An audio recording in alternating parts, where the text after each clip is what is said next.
All right, hello and welcome to Hidden Tracks. This is Shane Murphy, your host again. We are on episode 4 of the podcast. I have the pleasure today of being joined by a dear friend of mine, Melissa Clark.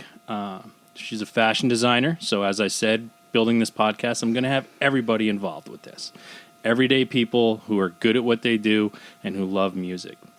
Melissa happens to be married to our first initial guest on this podcast, Dylan Clark. Her and I go back some ways too. She is a huge music lover. Her and I spend lots of time talking about music, and she is the queen of guilty pleasures. So we'll probably dive into that a little bit today, but she is the playlist queen of everything. All she does is make playlists, and they're fantastic, and I wish she would broadcast them more so everybody could see them. So hopefully after today, she'll see how easy this stuff is, and she'll start posting them out there for everyone to be. So, Melissa, thank you so much for being here, and thank you so much for your support and starting this and doing all these little things with me. I appreciate everything you've done, and I just want to say thank you for being here. Thank you for having me. Psyched to be here. I'm glad you are Psyched here. For you. This is also great. Yeah, this is a great day for us, too, because we have our first female on. Yep. So this is all-inclusive. All-inclusive. Everybody has different tastes. Everybody likes different things, and that's what we're going to get to the bottom of today. So I know you've listened to some of the podcasts. I know you get very busy, so you probably haven't listened to all of them, but the simplest thing is I just want to start and find out about your musical taste. Do you remember when music became something different to you from no longer having the childish tunes and the show tunes? Like as a little kid? Yeah, as a kid. Your first musical memory when you changed to realize what music actually was. Well, it's tough to say because I grew up as an Italian-American family, in an Italian-American family. So I grew up with Dean Martin and doo-wop. Didn't get me. Didn't get me at all. Although still the night, I mean, it's a good one. Well, yeah. It's a good one. But I was always a dancer. So my mom loved to dance in the kitchen with me. And I just remember dancing with her and to some disco stuff and just loving it. So disco, that's... Yeah, like what, like, I don't even know who sings Ring My Bell. Like, Ring My Bell. Okay. Like, what is that? I don't even know. So you're going like Bee Gees? I'm going like, yeah. So I feel like I remember the feeling of just being with my mom, dancing with her in the kitchen, and just being like, this is amazing. Amazing. Okay, and so it was you, your mother, Anita Ward singing Ring My Bell. Okay, Anita Ward. All right. Just Yeah, enjoying just like, just stuff like that. I loved that as a little kid. And I'm trying to think like, but so is that memories? Like, yeah, like I hear it. If I hear that now, it just brings me to my kitchen dancing with my mom. Yeah, it's the time machine that I always talk about. Yeah, that's music to me. Yeah, like it's like a photograph. Machine. You know what I mean? I wish I had a picture of that. I don't, but I have the. You do have a picture of it. Yeah, you do have a picture of it. it. Of that moment. I'll never forget it. Yeah, but that's what music is, and that's what I love about it. Because it can be Ring My Bell by Anita Ward that gives you that memory, 100%. Even though you're never going to the radio or going to never put it on and even know who sang that. Yeah. Yeah. It just got me. And I was big into dance at the time. Still am. I love to dance. But I feel like that was me more as like a kid. Okay. But growing up more as a preteen, I got into, like, I was hanging out with a lot of my friends and their parents were into classic rock. So I was listening to that with them. And then I got into Grateful Dead. And I was obsessed with drawing the album covers. Okay. And I can see that's how I got into Iron Maiden because the album covers were I just something loved album covers. I would draw album covers constantly. Being that my dad was more doo-wop and Italian music, he was not a fan of what I was doing, but it just was a feeling that I had. I loved it, and I was just obsessing over it and drawing it. And then I started getting more into classic rock, and then when I was finding my own way with music, I got into some alternative, and I was obsessed with Soul Asylum. Soul Asylum. Saw him in February before all did? this before all this stuff went down. Yeah. And I made my mom take me to a store. I can't remember what store it was, but I was like, "You have to get me this tape. I need this tape." Grave diggers. Yes. Yeah. All I'm picturing is the artwork, because I love art, so I just picture the artwork. That and Toe the Wet Sprocket, and I just remember being like, oh my God, this is insane. I need my mother to go buy this for me, and I'm going to go home and just listen to it. And you're just going to play it ad nauseum. Constant. But it's weird because I go from dance music to Soul Asylum. You're jumping around from disco to classic rock to the Grateful Dead to Soul Asylum. But I think that blends to your musical taste now because you are the guilty pleasure queen. Yeah. So because you have a lot of this because you did jump around. Yes, I did, and I love to dance. The fact that our era is amazing to me because we grew up we experienced classic rock, although we weren't born into classic rock, but our parents were, and it was amazing. And we grew up in the 80s, freaking Madonna. Like I think I was Madonna about 100 times for Halloween. I think every girl was Madonna. Yeah, like I still kind of want to be her for Halloween. Yeah, until the 90s when every girl was Lisa Loeb. Oh no. And then we got to experience hip hop. 90s hip hop. Well, yeah, we had the greatest thing of hip hop. Was amazing to me. And being that I was in dance, I was obsessed with it. Because you had to follow beats as a dancer, right? I loved it. I was a choreographer. You were on MTV, right? Yes. I was afraid you were going to say that. Oh, you were afraid I was going to bring up my guest who was on MTV. I used to sneak out of my house to audition for the grind. Hey. I did. Well, listen, Eric Nies was extremely good looking. He was. And that's really why I did it. I know, of course. I mean, I would have snuck out of my house. Come on. Oh, yeah. I would have snuck out of my house if I was a girl to go audition and just stare at Eric Nies for a little bit. Yeah. I get it. He was cute. I mean, I had Jenny McCarthy, too, so. Well, yeah, she was pretty hot. About that. Yeah, she was okay. Yeah, she was all right. She was all right. Yeah. Personality plus. Jenny, if you're out there listening, I love you. We love you. I love you, too. So by jumping around so much, did you ever just find yourself in like a tunnel vision to a sound, or did you constantly go back and forth? Did you constantly, because I know you were friends with a lot of different people. Yes. There was a lot of different groups that were out there. Everybody's experienced it. You had your metal kids, you had your punk rock kids, you had your stoners who were, in high school in the 90s, the Doors and Pink Floyd, that's what they wanted to listen to. I love the Ramones, what the hell is that? So were you just keep jumping around? I did. Like that? I loved I just felt any sound that I was feeling at the time, that's what I loved it. I did.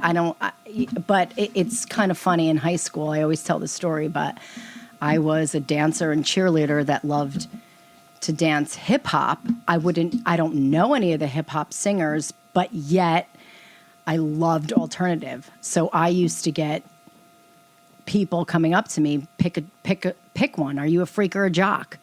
And I remember it. I'll never forget it. I was like cornered by a bunch of dudes, and they couldn't handle the fact that I was in a cheerleading uniform, but yet the day before I was in purple stockings and like Doc Martens. Like, what was your choice? I'm both. You're both. But I do feel like I'm more on the alternative end. It's so crushing to do to. I mean, at that time we were children, and you're still figuring out who you are. I was just confused. Like, I didn't understand, why would someone ask that question? Why do I have to be one or the other? Yeah. I'm a hip hop dancer, or whatever you want to call that. I love it. I just love music. I love the feeling that it brings to me, just as much as I love alternative. Yeah. I mean, and at that time, though, one of the biggest soundtracks, I want to say, of our generation at that time was freak and jock. It was it was Judgment Night. Totally. It was Judgment Night. Yeah. You had Cypress Hill doing songs with Biohazard. Yep. You had Teenage Fan Club De La Soul, one of the best. Love them. So you had Yes. hip hop and you had that freak music Yes. together. And But not everybody had both. yeah. There really wasn't.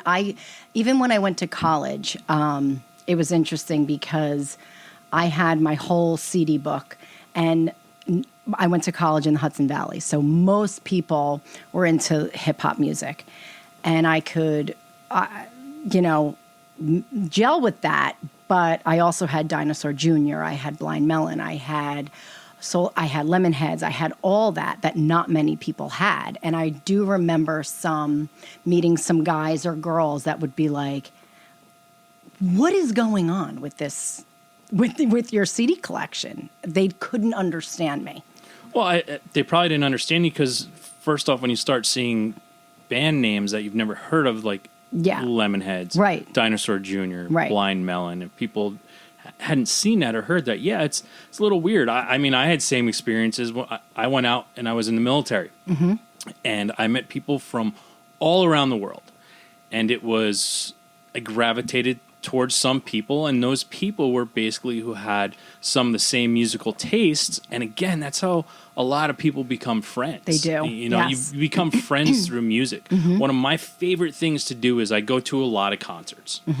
And I'm one of those people that there was a quote out there a while ago saying that if you go to a concert alone, you have to really love that band and really be invested. Right. I completely 100% disavow that statement. Right. Live music is live music. If I have the opportunity to go and it's a band that I think I could generally be interested in, if it's $12 to me, I'm going to spend $12 on some bullshit item anyway. Right. I might as well go see if it's something That's that a I beer. like. Yeah. And I can walk out if I don't like it. But Right. I'm going to go do that. And finding yourself. And I've met so many people and I've had so many great conversations with other people that were there at a show alone and just talking. Yeah. And you just find great. that commonality. I love meeting people like that and characters. I feel like as a girl, sometimes I'd always be like, I just want to go check out this band. And my friends would be like, you can't do that. Not by yourself. I'm like, I'm just going to go. Yeah, I'm just going to go watch. Like I remember going to Jamaica for spring break and Ziggy Marley was playing. And my friends wanted to go to the local dance, whatever thing. I'm like, I am going to see Ziggy Marley. And I remember going up to the front and like being pretty much by myself. Well, you're a front row. Yes, I'm person. a rails girl. Yeah, for sure. You're definitely a rails girl. I duck in and I get myself in there. Yeah, you're also 5'0" nothing. Yes, so I know. have to be there. You get lost in the crowd real fast. What are you gonna do? I get myself there. But that's an opportunity. Like you're somewhere different, and Ziggy Marley's playing, and your friends want to go to a dance club to listen to somebody put on something that's on the radio to dance to, which you can go to at any time of the day, anywhere. But I think you're some not going to get to see Ziggy Marley. But I was like, I got lost in the crowd. I was like, I'm just going. So when you're doing that, are you comfortable? I am. You are comfortable. And when we all go to shows, I've been to shows with you plenty of times. I need to get in there. I need to get in the front. I don't care who I'm hanging out with. I need to feel it. You do. And that's why I say, like, I brought you to some shows with other people, and they're like, where's she going? I'm like, let her go. Yes. I'll find her at the end, and we'll be fine. She's got to go. That's her thing. It's just my and it's thing. Awesome, and I love meeting people, too. And they high-five me, and I'm just like, hey, what's up? I just saw you over there. And then I see them like half hour. I enjoy that. I really do. It's fun to me. You like to have that smile on your face. And that's what I talk, a lot about with music is it's a mood control. Yeah. And you're always 100%. You're always looking for that to either make you happy. Yep. Or make you sad. Yes. Or, I get into, sometimes I feel the need that I really need to cry. Okay. Like I really feel that need sometimes and I just can't get it out. And I don't know how to get that cry out of me, but I always say you have to learn, live, love, laugh, and cry. 100%. It's just like laughing. And I tell my children that all the time. And especially my son, because boys are taught boys don't cry. But I'm like, it's just like laughing. It's okay. Yeah, Don't you worry need about that. it. And I Yeah. have certain songs that I go to. Yes. Like me if I too. need to cry or if like I need Total Eclipse of the Heart. that's probably more yours. I don't know why I thought that. Listen, it's a great reference, but did I cry? Maybe 1987 after, I dated a girl for a day and a half and then Yeah. we broke up. Maybe I played that song and I cried. I definitely did. Yeah, probably. But I have a couple songs that I'll go to for that cry and a couple Yes. songs I go to for that laugh or that smile, that pick me up. My guest last week, G-Ball, had put a good thing. When he's sad, he puts on sad music. Right. And that's what, like, everybody has something different. What Yeah. do you go when you're sad? Do you go gravitate towards sad music, or do you go happy music? I will go sad, but when I'm in a really rough, really, really tough spot, it's got to be silent. Nothing. I can't listen to music at all because it creates such an emotion for me that if I'm in a bad place, I don't want it to be reminded of it again. Okay. So, if that makes any sense. No, but if I'm like slightly sad and I need to get a little bit of something out, I'll just be like, I want to feel this right now, and I'm going to just put it on. And I feel it, and I love it and hate it at the same time. Yeah. But when I'm really bad, it's complete silence, and it could be for weeks. Yeah. And see, I have a problem with that too. Is finding something when something tragic happens. Yes. And there's music. Yes. And you got to think. You go to a funeral. There's music. There's organs. There's always music. And weddings. There's music. Like happy and sad. There's always music. And what happens is sometimes that I find. I've had some hardships and some tragedies in my life, and there's songs that have glued themselves to that. Yes. That the second that song kicks on, I'm a mess. Me too. Yeah. I'm a mess, and because it glued itself to that, and funny story is there's an artist out there. His name's William Fitzsimmons. He's amazing. I say he's got a voice like honey. I mean, he's pure. It's beautiful. And the funny part about that is I have a crippled dog, and my crippled dog, he has major anxiety because, he can't walk and stuff. And so he barks a lot and he is always panting, and I can put on William Fitzsimmons for him. Aww. And he completely calms down and he'll fall asleep. It's the greatest thing I ever That's found. amazing. But here's the problem. When my dog's no longer here, You can't never listen to it. I can never listen No. to William Fitzsimmons, No. a man that I love, 100%. without crying No, ever again. 100%. And it's so tough. Yes. Do you Well- have any memories? I'm not going to pull them No, out of you, and that's I don't want to okay. know the songs, but you have that stuff that you link to Oh, that God, are 100%. besides dancing to Anita Ward with your mom. It's kind of funny. I don't have a specific memory, but when I hear Tuesday's Gone, I'm out. I'm lost. Yeah. I am Beautiful a song. goner. Yeah. And it was on the other night, and our friend Ryan puts it on to see me cry when the party's over. And I legit fill up every time. And I don't have a specific memory with it, but to me, it's a huge thing. It's like the end of a party, the end of an era, the end of a life, the end of something, and we're ready for the next step. And that's so massive to me that when I hear that song, we were at a barbecue the other night, and it was in the middle of the barbecue. It wasn't the end. Because when it comes on in the end, I got to go. Yeah. I'm out. I don't even want to hear it. I can't hear it. See you guys later. Good night. Okay. It came on when I arrived, and I was like, whew, okay. And everybody was like, are you seriously crying right now? I'm like, my whole body shuts down. Yeah. It's a beautiful song to me. Tuesday's Gone with the Wind. It's gone with the wind. It's gone. Tuesday is gone. You're never getting it back again. And I always feel like I always say I want to like make a movie about everyone's last moment.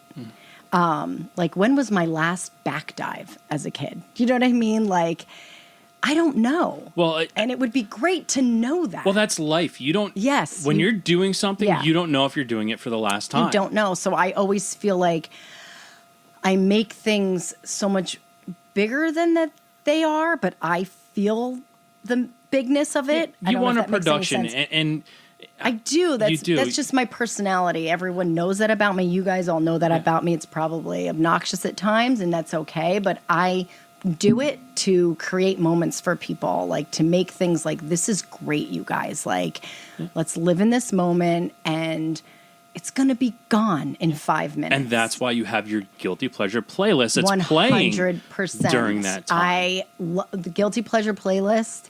Having nights like that is so fun to me. Like, having everybody reveal their guilty pleasures is hysterical. And I think everybody should do that.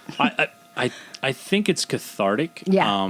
And last week, my guest said, he's like, I own everything. I'm like, and I still, when we're done with the podcast, I'm like, I understand that. I go, sometimes I think it could be a little cheap, because I can sit here and say I own everything, but I owned up when I was asked what mine was. I have many more than that, but it's, sometimes you're afraid you don't want to lose your street cred. Right. When it comes to music. So what's your guiltiest pleasure song that is, oh God, you just need, like, I see the smile on your face right now. I have a lot. I know you have a lot, but there has to be that one that just you need right away, and it's you're afraid to tell me because you think I'm going to look at you differently, which I will. I look at myself differently. Okay, ready? Yes. It's bad. It's really bad. I see, but you're saying it's bad. Okay. But it's a guilty pleasure. Yeah, okay, it's we're fine. going with this. You're all allowed. right, besides Chicago and Air Supply. I mean, come on. Those are my guilty pleasures. Listen, that's not beyond. guilty. They're not. They're not amazing. guilty pleasure. They're It's, amazing. I mean, it's Air Supply in and Chicago. Fall Out Boy. What's that Cock It and Pull It song? That's, You're going down. But it's legit song to me. Yeah, well, they were good. But the song that I get made fun of is, I don't even know the name. It's by Styx. It's the Sail Away freaking song. It's so bad. I'm sailing away. Okay, so, it's so bad, but I'm just going to say this. The reason why I think it's amazing is because I want to change the lyrics and I want Queen to sing it. Okay. Then it's amazing. So it's Come Sail Away. Come right? Sail Away. Yeah. There you go. So it's so bad. Come sail away. Come sail away. Okay. All right. So we're it's okay. Your guilty pleasures are yacht rock. It's fine. We can stay in silence. It's fine. Yeah. No. Listen, it's totally fine. And you know, I was looking more something along the lines of like Menudo or like something. Pony by Genuine, like something like that. Yeah. See, that's more along the lines of what I was looking for. That's exactly what I'm talking about, guilty pleasures. And one of these days, people, I'm telling you, she will have the playlist out there for everyone to be able to listen to on Spotify. And you're going to love it. You're going to love it, because I'm going to make her put it out there for the whole world to see. And after a while, you're going to be like, yeah, not so guilty. I love this. Exactly. So to ask you a cheap question. Okay. It's a cheap question because you have to, take a sip. Yeah, take a sip of your drink. I made you. Your cheap question. I need the answer you're supposed to give, and then I need the real answer. Okay. So, your favorite band? Who's your favorite band? I mean, is it something along the lines of that? Oh, I mean, of course, the Milwaukees. We love the Milwaukees. I mean, yeah, they're fantastic. Yes. I'm gonna say Smashing Pumpkins. That's a good answer. You're gonna go all Smashing Pumpkins too. Did you love everything they did? Like even Adore and. I mean, they're my go-to band. I always put them on, and Foo Fighters. I always put them on. Foo Fighters are our classic rock. To me, isn't full album. I like full albums. Foo Fighters, I'll make my own album. They're great, but they do have. It's one of those things where, I guess, when you're a songwriter and you write so much stuff like Grohl does, like he just constantly writes songs, and when you're a songwriter, you're always writing songs, no matter what you're doing. Right. You're grilling hot dogs for your kids. You're writing a song. Right. So he's just continuously writes, and I think probably Corgan was a little bit that way, but Corgan always kind of stepped away for a while too. He did, yeah. I don't know. it just brings a feeling for me. Even throughout college, I feel like I didn't have a lot of people that were into stuff like that. And I felt like it was my own at the same time because I left high school. You know, everybody that I hung out with was a year older than me that was into alternative. And I was kind of left alone in the music world. Yeah. And I went to college like, all right, is anybody with me on this? And I only had a couple stragglers. Everybody else was mostly hip hop, which is fine. Yeah. Because I was big into that too. I don't know a lot of facts about it. You just didn't have a community around you with other stuff? Yeah. So with Smashing Pumpkins, you like full albums? I do. I never skip. On anything?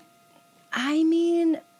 See, this is where this all started from. Yeah. This whole idea of doing this was diving into people and also discovering those unskippable albums that I like to talk about all the time. And listen, we're all in agreement when it comes to, you know, the Guns N' Roses' Appetite for Destruction. Right. And, you know, you're bringing up Smashing Pumpkins. And, you know, for me, they had, you know, quite possibly, it's a desert island album a little bit with Siamese Dream. Is that your unskippable? Yes, 100%. You're not going to go with Melancholy and Infinite Sadness, which is one too many discs and one too many songs. Too much going on there. And that was more like later on. I didn't really have many people to experience that with, so I don't have much of emotion with that one.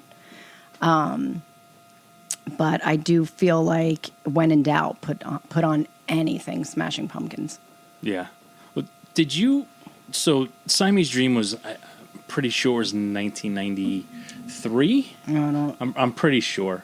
I'm bad with that. I don't know. Yeah, so that came out in 93, and they had their EP was Lull, and then their album was Gish. Were you into that previously? Did you get into that earlier stuff? I did, yeah. I mean, I don't remember when I got into it.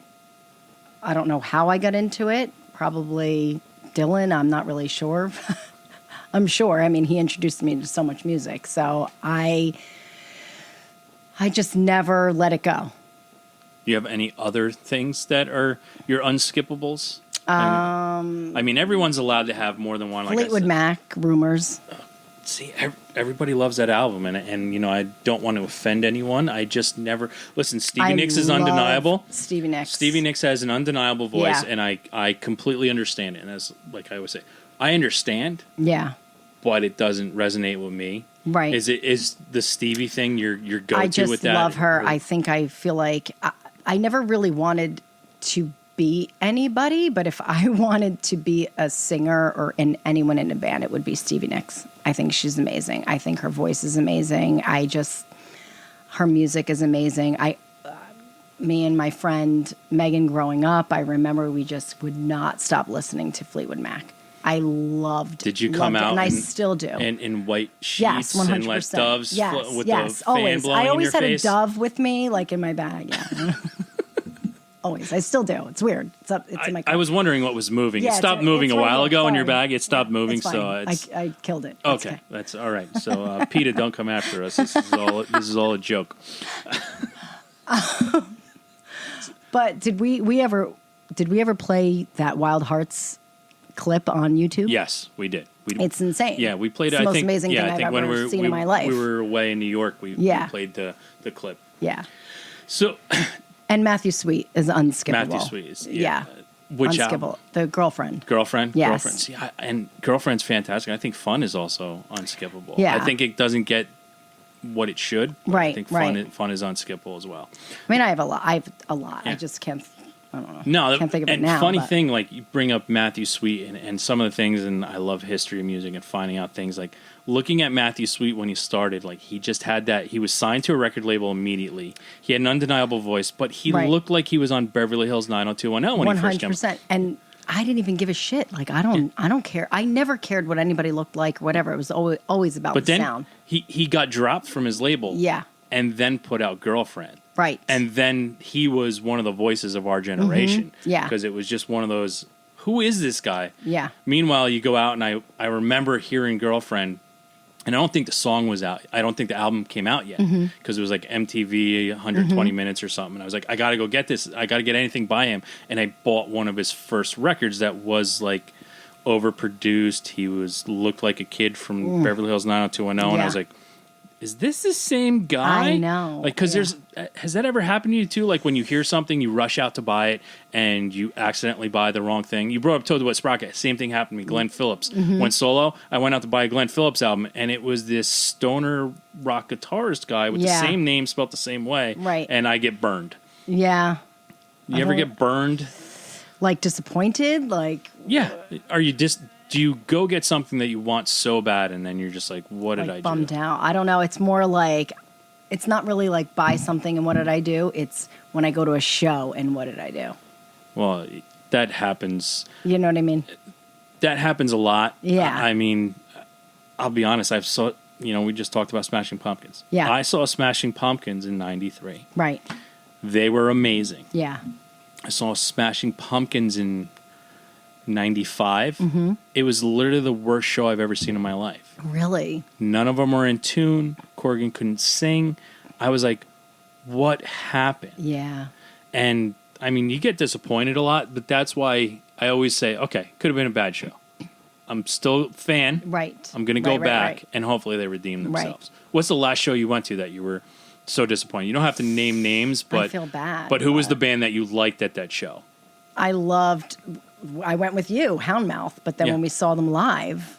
Yeah, they were a little too poppy. It was a weird show to be at too. Yeah, it just was something about it. It was the whole night was just right. I think it was just weird. The band had opened for him though. Okie dokie. Yes. They were amazing. Rock stars. I was going to call them Oshkosh Bagosh, but okay, Okie. Yeah, no, it was Okie dokie. I listen. Same thing. Samesies. They were fantastic, but yeah, Houndmouth was a little disappointing. But I also they were coming off. To their credit, they were coming off of a long stretch of shows. So give everybody. Like them. It's okay. They'll come back around. We'll give it a shot again, and we'll see where we go from there. Yep. So that leads into you're disappointed when you see something. I like to find out about overrated, underrated stuff like bands. I bring up bands all the time that their popular stuff to me is some of the worst stuff they ever did, but all the deep tracks, like, do you have an overrated, underrated band that you go to? I mean, I could lead you in directions if you want, but I guess that's a tough question, overrated and underrated. I don't know if this is a good answer, but I'm going to say Blind Melon, maybe. I feel like I loved them, and then I was slightly like, should I not like them in front of people? Yeah. Why? Well, I don't know. Because you had No Rain with a Girl in a Bee Suit, and people didn't get it. Yeah, and then it was kind of overplayed and overrated, and then it was just like you shouldn't like them. I don't want to say you shouldn't like them, but then I do remember again everybody graduating. All the guys that I, listened to music with. And then I was kind of left alone again. And I was in college listening to them. And I was it's freaking amazing. I don't give a shit. I love them. Yeah, they're insane. I'm on 100% agreement with you. I think they're completely underrated. Yeah. Nico is one of the greatest things. I feel like, why did they kind of get this weird... is it No Rain, you think? I got them that I think No Rain... I think No Rain got them popular. Yes. And No Too Rain... popular or something. Yeah, No Rain also got them unpopular with the people... annoying people. Yeah. That weren't, really into music. Yeah. And then when you dig into, real Blind Melon, you're just Soup. Damn, I mean... Yes. Yeah. They're undeniable. For me to sit down, and I've done it plenty of times with people where I'll just... be like, I'm going to go put something on, and people who I know really only know No Rain, I'm not going to put that on. Right, no. But I'm going to put their other stuff on, and people are going to be like, wait, who is this? I'm like, this is Blind Melon. Yeah. And it's a raw deal that, Shannon Hoon's no longer with us, but I mean, they are. I'm in agreement with you right there that Blind Melon was at one point overrated but underrated because they were amazing. That's a great answer. I mean, I kudos to you. I don't know. Okay. Fantastic answer. One of the best answers I've had so far. All right. So We've touched on a bunch of things. Blind Melon, I like to figure out too, like there's a lot of music out there. I mean, you can see here in my vast collection of music, there's so much stuff.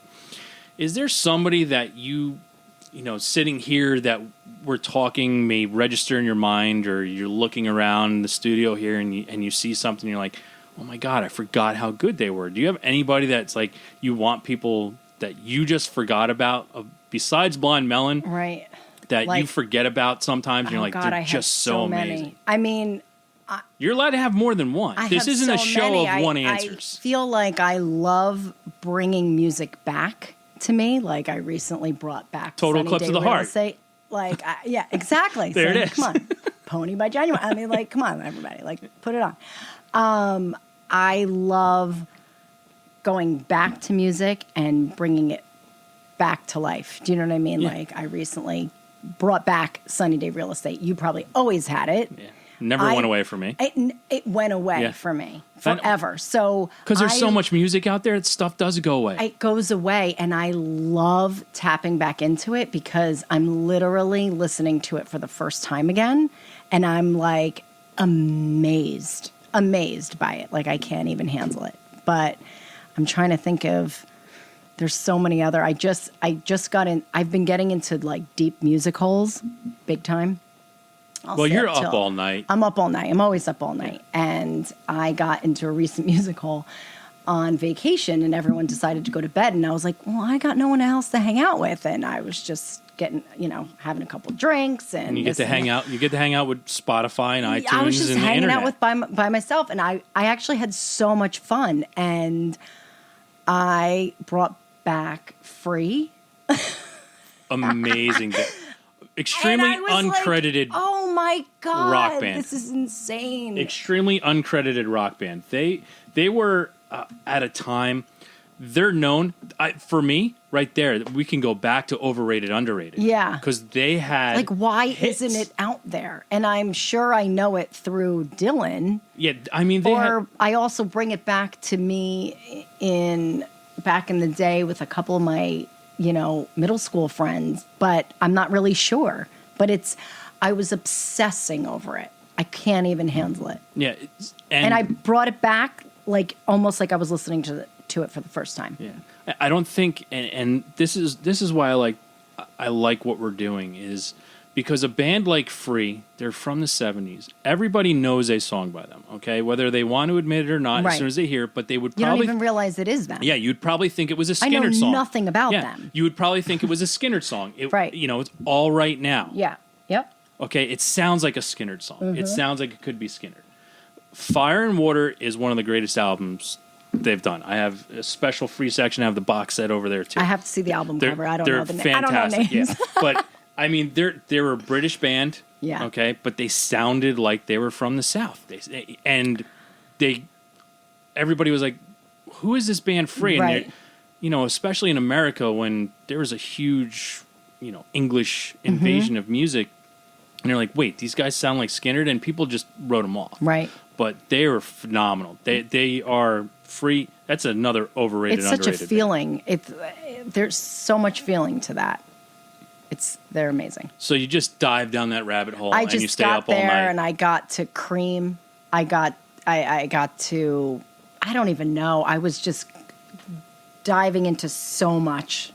I don't even know if I like Marshall Tucker Band, but I was like getting into that.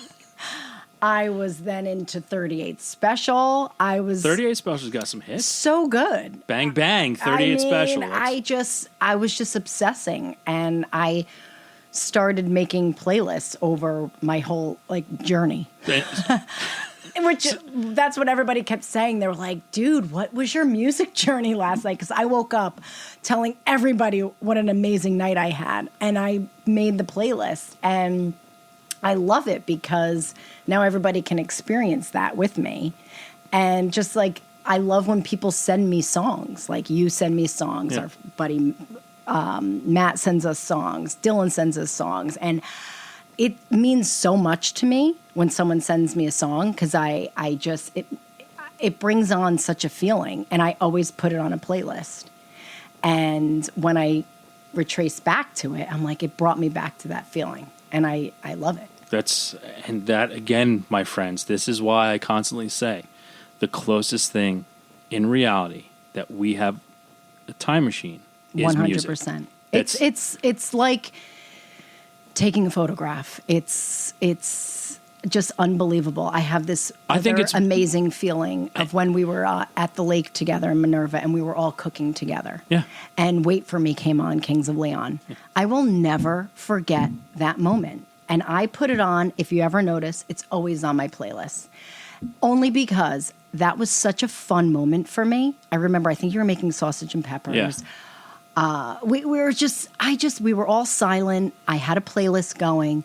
That song came on, and it just brought such a huge feeling for me that I'll never forget. And it's not even anything. No, but I'll never forget it. But that's the memories. Yeah. That's what music creates. Yes. Music creates memories that basically surround your heart because it really is. 100%. I don't know what I would do without music. I think towns should have music playing all the time.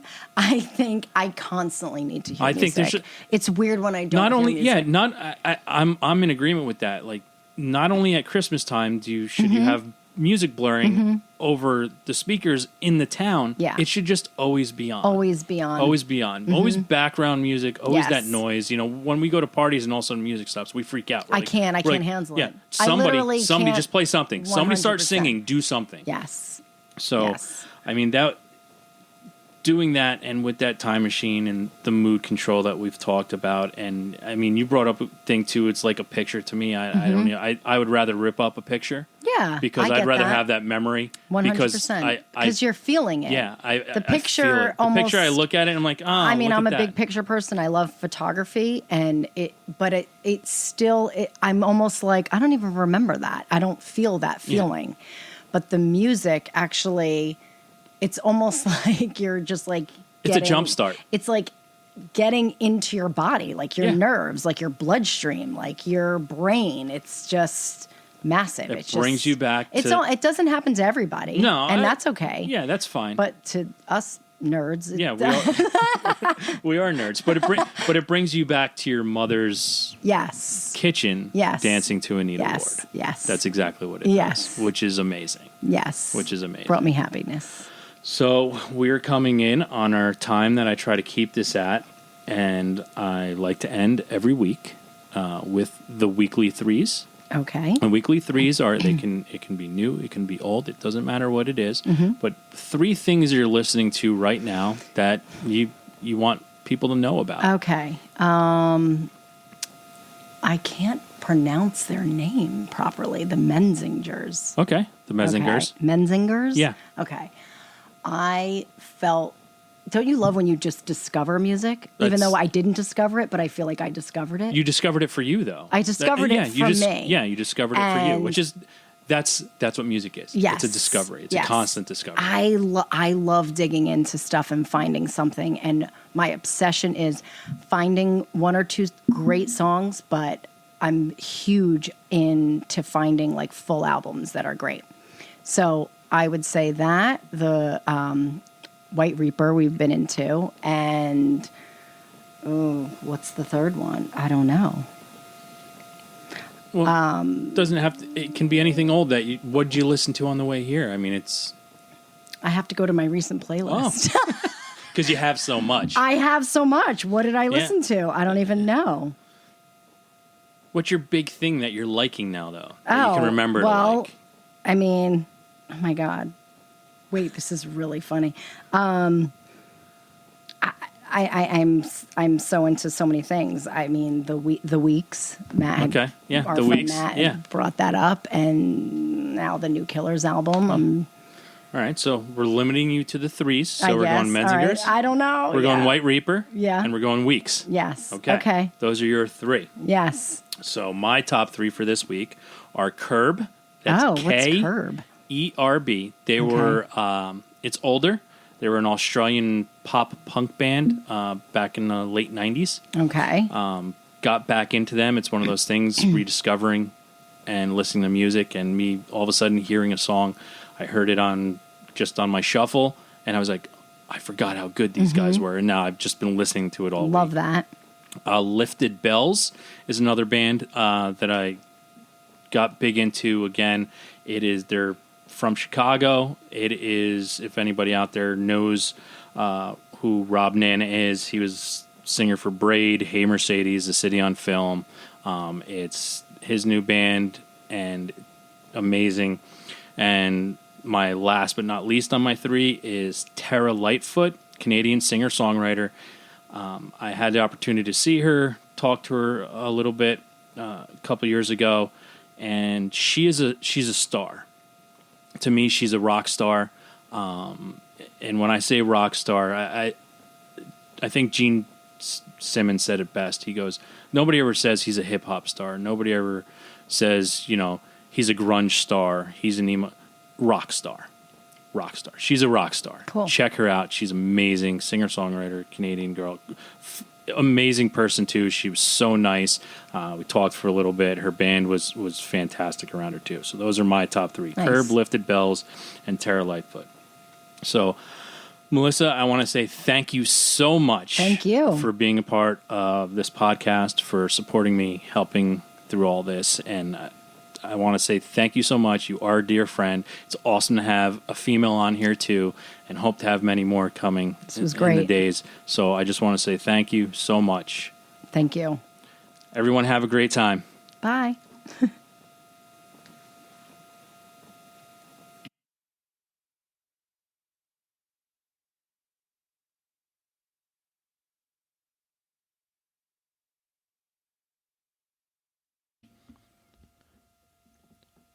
So you can find us at myhiddentracks.com.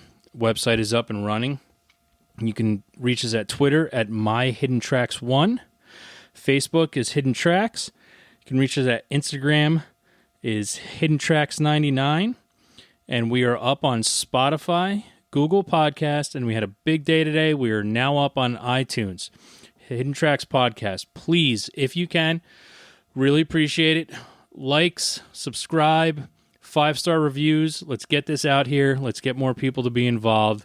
And I just want to say thank you, everyone. Have a great time.